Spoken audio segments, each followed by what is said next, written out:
So we're only 3 weeks into the excavations. Actually, this is just the start of week 4, to be honest.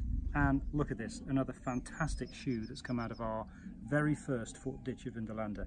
This huge ditch that's behind me here. Now, it's produced about half a dozen really beautiful examples of Roman footwear. This actually is a boot rather than a shoe. You can still see the tie holes up here as it comes up to the sole. And if we switch it over, the studs are just starting to appear on the other side, including, you can see why they've thrown this one away. That looks rather uncomfortable, doesn't it? Now, each shoe that comes out costs around about £80 in chemicals to conserve, but it's worth it because they tell us so much about the people who lived here.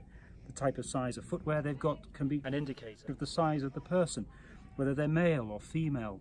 And of course, it gives you an idea of fashion too, which is really, really helpful. So a lot of information from each individual shoe. But from that ditch, we're also getting writing tablets, letters, texts, which can tell us so much more, perhaps, about the foot that went into this boot.